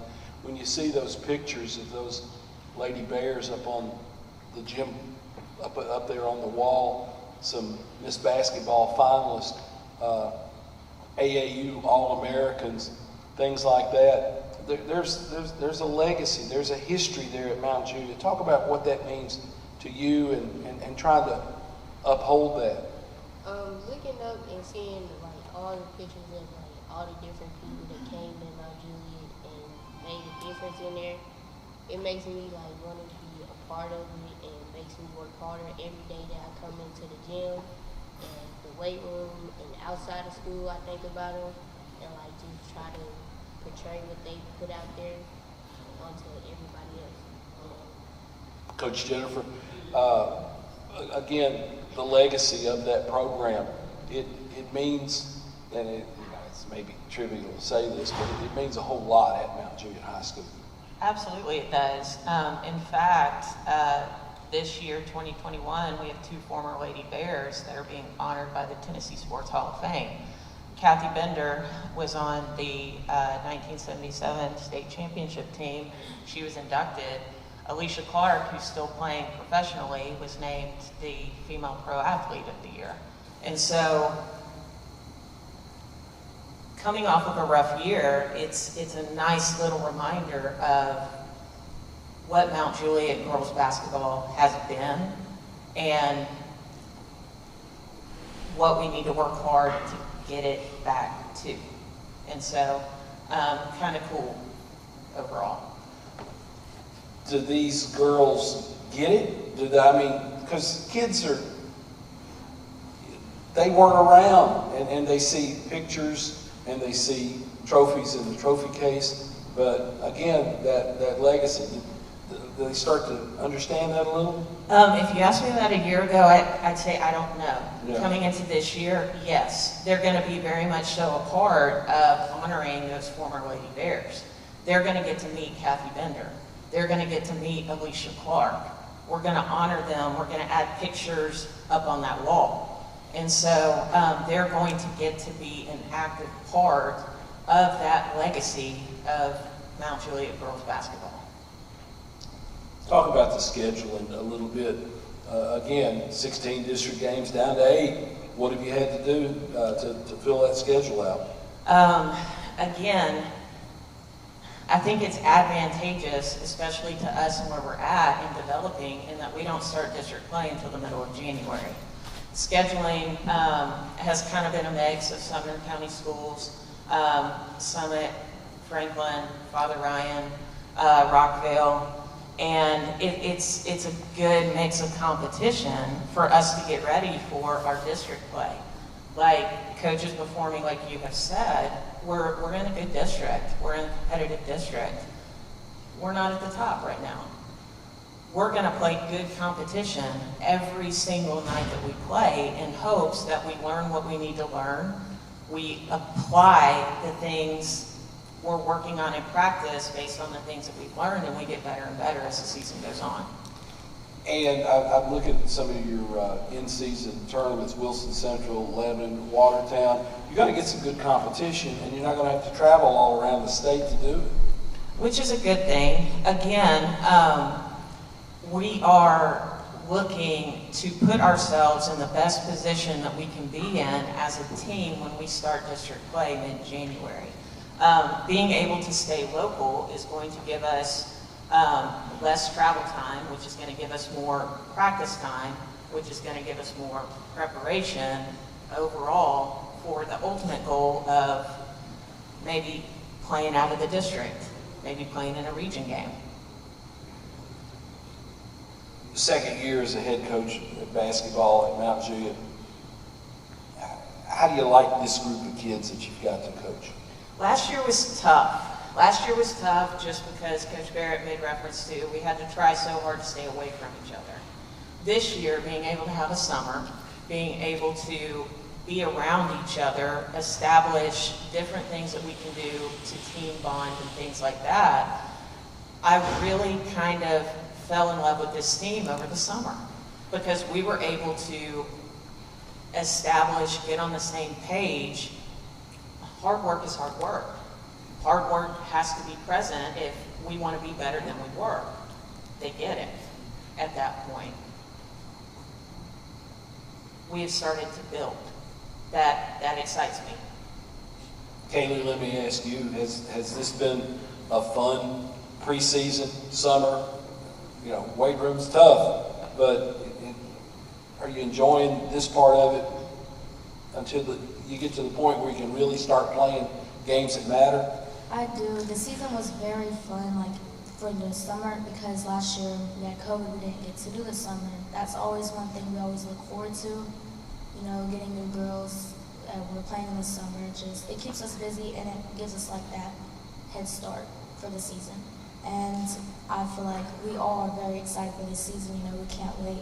We started a little countdown timer, counting down the days. We're just very excited.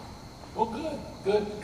Any other questions for the Lady Bears? Yeah, Coach, I know with something like the restrictions and things last year, you couldn't have as many people in the building as you wanted to, but you know, from being around and seeing, you know, the support that has always been there for, you know, for your team. How excited are you to be able to welcome people back in? I know in the community you've always had a really good following for girls basketball at MJ. Yeah, Mount Juliet basketball, both boys and girls. Boys have elevated and have been good, really good over the last handful of years. Girls have the history. We're rebuilding to the point where we're excited. We're excited to put a team out there that will draw in that support that is so ready to get back in the gym and cheer on Mount Juliet girls basketball. These girls, the other girls on the team, I want them to be able to feel, because like you referenced, there's a ton of support waiting to cheer. You know, we want to give them something to cheer for. Anybody else? Coach Wilson and the Lady Bears, thanks guys, appreciate it.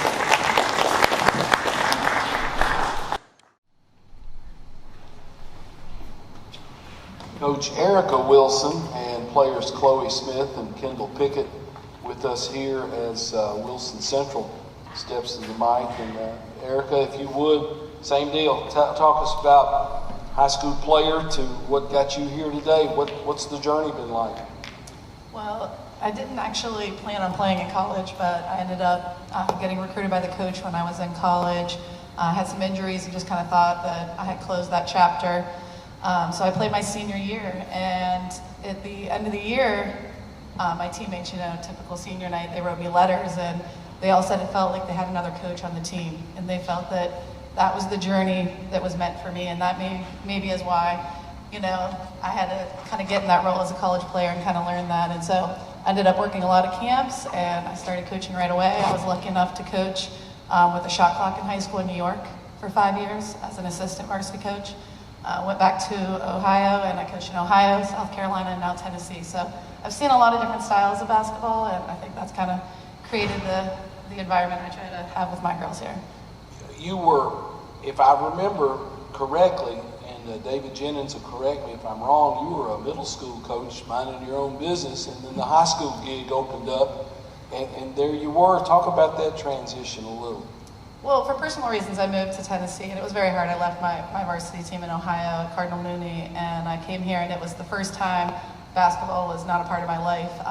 For about 2 years, I was subbing in and out of Wilson County, ended up at Hunter's Lane, and I knew this new school was opening up at Gladeville, and I was like, I'm going to go there and, help out some middle schoolers, and I got the job and all the things, and that is where I met Coach Jennings, and we hit it off from the beginning, and we kind of have the same mindset about building the culture and continuing the pride and the legacy that the young women before these girls started at Wilson Central, and that we were proud of that, and we wanted to create that again. And so, it didn't take much. He's a good salesman, and I was only at Gladeville, I think, about a week, maybe 2 weeks, and I moved over to Wilson Central and haven't looked back. Kendall, let me ask you, how big a deal was it to get together and to have team camp and to be able to do some things as a group of Lady Wildcats?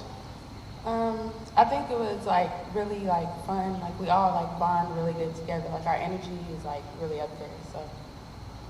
And that's something that you had not been able to do the previous season because of all the COVID stuff out there. Do you think you and your teammates got a lot out of that summer work? I think we did. I think we're a better team now. And pass it on down to Chloe. Chloe, kind of the same thing for you. Being able to get together and go to team camps and to work and find out a lot more about each other. Talk about the benefits of that for what you're going to be facing this year. Not only in basketball-wise, but we got to work a lot of our team camps because we did a lot of ours at home. Okay. And it really prepared us as a team and really bonded us. And going into this season, we're really excited because we don't have anything to lose, and we're really excited to see how we do this season. Talk about your role. What are you going to be doing with this basketball team? Position you play, what you need to contribute every night? I'm kind of everywhere. I can go guard or post. For offense-wise, I usually go post because I'm pretty aggressive in the paint. But offense-wise, I actually guard point guard. But recently we got a new girl named Yemi, and she's a really good player. She's fast, so hopefully that'll give me a chance to actually go to a 2 or 3 spot to guard them and have more height. And pass it down to Kendall. When people come to see you on a Tuesday and Friday night, what's Kendall Pickett going to give them on the floor out there playing? Yeah, I think energy. My energy is really high. I don't know. I think I'm just a fun person. So honestly, just energy-wise, yeah. Well, and you got to have some upbeat people because some folks are a little more grinded out in games, a little more serious. You play with a smile on your face, don't you? Coach, let me ask you this. The district itself, again, from 16 down to 8 district games, it has been kind of a dynamic change schedule-wise. Talk about what that's done to scheduling for Wilson Central. Yes, our district alone is smaller, but some of the games we picked up for non-district were some of the teams we played last year. I know Hendersonville was very competitive. They lost no seniors. They're going to be competitive this year. We want to play them again. Station Camp, Gallatin. Again, teams we played last year, so we're going to see a lot of the same faces. But we added some teams like Rossview, who we lost to 2 years ago. And Northwest, and Father Ryan, who we played 2 years ago, and CPA again that we started with last year. That's who we opened up with again this year. I mean, we're a super competitive district. We're excited to, whether it be a 5-team or larger, Wilson County brings a lot of energy. It doesn't matter where we're going to play on what night. I feel like we're gonna pack the house. We're excited to have the Blue Zoo back at Wilson Central, hopefully, and excited to travel out to Cookeville and have that experience as well. And I don't think that necessarily becoming a smaller district is stressing us out at all. Like I said, we're just excited to get started and kind of continue what we ended with last year, because I felt that we ended strong. What's the product going to look like Tuesday and Friday night? What will they see tempo-wise? How do you want this team to play? Well, I brought the 2 girls here today that have the most heart. So I think you're going to see a lot of heart and a lot of passion, and Kendall said even energy. I can speak about both these girls individually. We work on this just no quit in our heart, and they're the example of not having quit in their heart. So they're not going to be the girls that put their head down or anything like that. They're the girl that picks somebody up, builds them up, talks to them on the bench. Like that kind of passion, that kind of high tempo is what we're looking for. I mean, it's no secret that we struggle at the point guard position, but these girls took on a huge task as sophomores last year. We had 2 great seniors, but they only got to play 5 games together. And so as great as they were, and they went on to play at the college level this year, these girls had to handle business and be our leaders on the floor as sophomores. So to have them back as juniors and still really not have anyone in that senior role, we're still excited about where that's going to put us. A couple of things. Talk about the classes of your team. How do you have seniors? What have you got? Senior, junior, sophomore? Chloe mentioned we have 1 senior, Yamin. This is only her 2nd year playing. She's a very athletic. She's very quick. As she was saying, she'll guard the point guard. But the game itself is still very new to her. So, she's kind of been playing last year and this year, just very much catch up. She is our only senior. When I came into this job, there was not a freshman class. And so we've been able to gain 1 person in that class, but these juniors are my leaders, and they had to step up last year as sophomores. We have a huge junior class. We have some, I think 4 or 5 sophomores and 4 or 5 freshmen, and we have a good freshman class. Sadly, we're already fighting the injuries and all the things, but they've been working hard in the weight room. Kendall, I call her the leader of my breakfast club, 6:30 a.m. She's got those girls wound up with her energy and her smile, ready for the weight room, and we're excited to get started. Who's helping you? Who's the assistant coaches? Who's on the staff? I have a few. Coach Phil Anthony was in here earlier. I don't know if he's in the back somewhere now. Coach P started with me last year, and Coach Lever, who works over at Central Office, he has a lot of experience. He was an administrator, so he couldn't coach for a few years, but before he was an administrator, he coached women and men's college basketball and high school basketball. So, we're kind of new with each other, even though it's only been a year. Prior to that, I had Jasmine Hassel, and we know her as Britt Bell, but we don't, she was from Mount Juliet. So we had those girls in there, and now we have these gentlemen, and it's been great. It's just been, kind of learning the language. I get a hard time because I'm from Ohio, and I call it a hoop and not a goal. But, we're learning each other's language, and the number one thing we want to be is positive, and we want to kind of make that passion for the game infectious to these girls. Any other questions for Wilson Central? To have a little stability this year, I know last year with COVID and everything going on, I was looking over your schedule, had a couple cancellations in December. Just to have more stability heading into the season, how important is that for you guys? Well, it's incredibly important. Not only did I add my 2 assistant coaches last year, but 2 weeks into the season, I got COVID. And as soon as I was done with COVID, both my seniors got COVID, and then my assistant coach got COVID. So I felt like I wasn't even with my girls for half of the season last year. Not only were we starting new with new assistant coaches and only my 2nd year here, we really got hit. And they spent a lot of time, like I said, that I can't speak enough about their leadership.